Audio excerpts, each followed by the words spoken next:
Welcome. Today we will discover a mystery with the story of the man with the silver key. This story is a great way to improve your English and learn new words. Listen carefully and enjoy the mystery. Elias lived in a city that had forgotten its colors. It wasn't just the weather, it was the spirit of the place. People walked with their heads down, looking at their phones or the pavement. Elias was no different.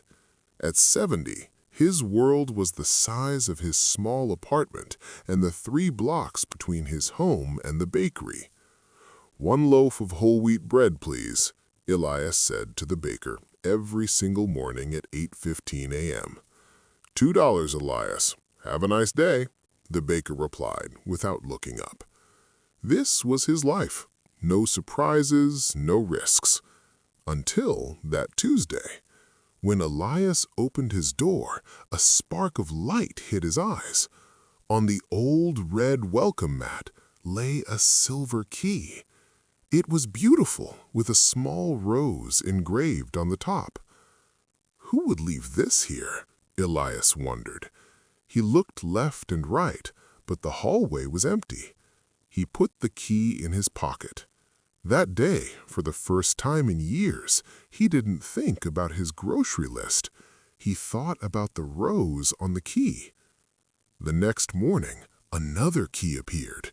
This one was longer and had a pattern like a wave. On Thursday, a third key, small and delicate.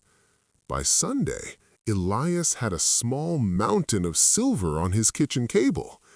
His curiosity was like a fire that had been under the snow for a long time. It started to burn again. He began to look at his neighbors differently. Was it the lady with the cat or the tall man in the suit? One evening, his neighbor Sarah, a young woman with paint stains on her jeans, stopped him in the hallway. "Mr. Elias, you look different today. Are you okay?" she asked kindly. Elias hesitated, then opened his hand to show her the keys. "I keep finding these, Sarah, every morning. I don't know what to do with them." Sarah's eyes widened. "Oh my God, they are stunning. They look like they belong in a museum or a secret garden." "A secret garden?" Elias asked, confused. "Yes. My grandmother used to tell me stories about a hidden park in this neighborhood that was closed years ago.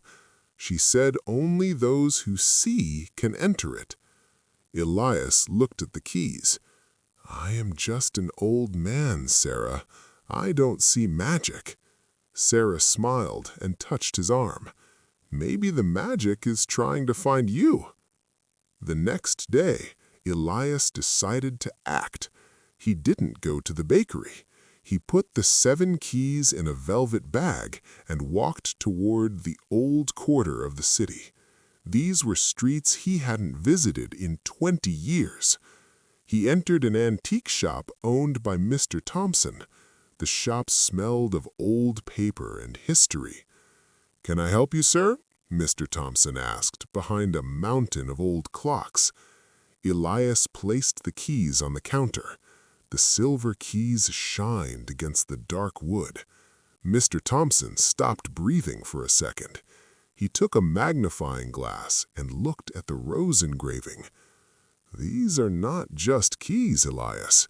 These were made by a master silversmith. Look at the craftsmanship. These were designed for the gates of the Willow Garden." "Where is this garden?" Elias asked, his heart beating faster. "It's at the end of Oak Street, but be careful. Many people tried to open that gate, but their keys never turned.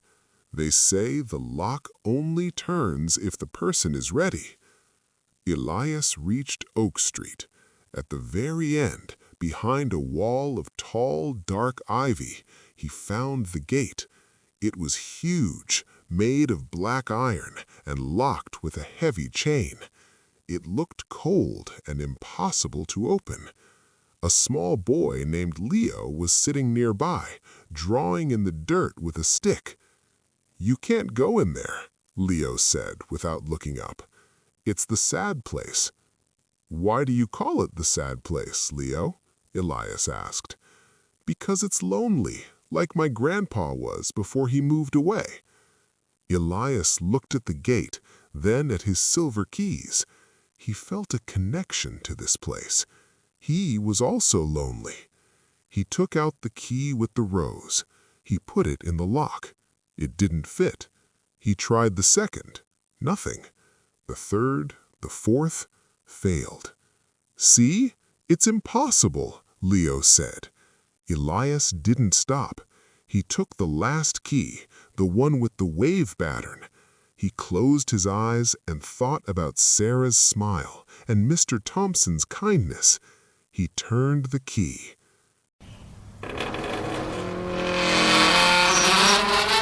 The heavy iron gate didn't just open, it breathed.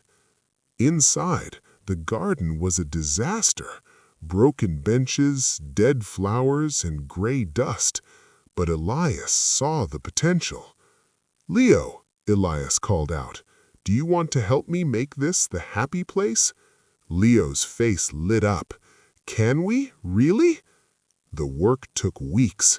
At first, it was just Elias and Leo. Then Sarah joined them with her paints. She painted the gray walls with bright yellow suns and blue birds. Mr. Thompson brought old garden tools and seeds. One afternoon, as they were planting tulips, the city's mayor walked by. He stopped and watched the old man and the young boy working together. "Mr. Elias," the mayor said, "this was a dead space. Why are you doing this?"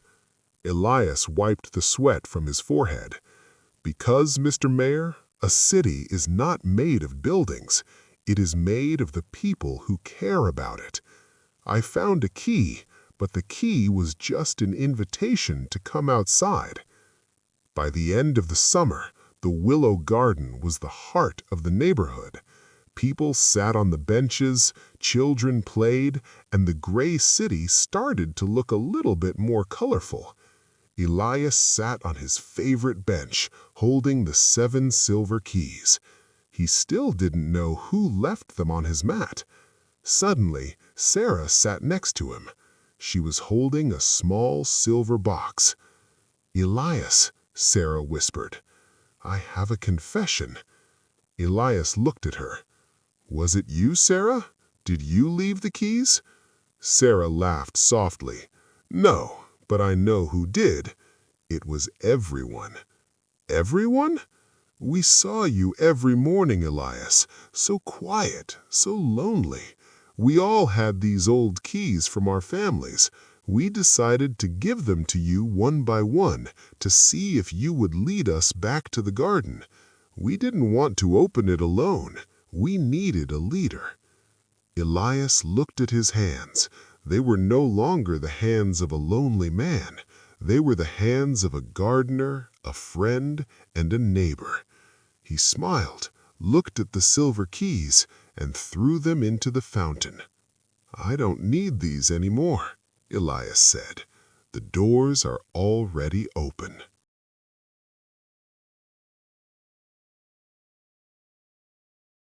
We have reached the end of the mystery. The silver keys opened much more than just a door. Now I have a question for you. If you found a silver key in front of your door tomorrow, which door would you want it to open? Share your dreams and thoughts with us in the comments. Thanks for listening, and see you in the next story.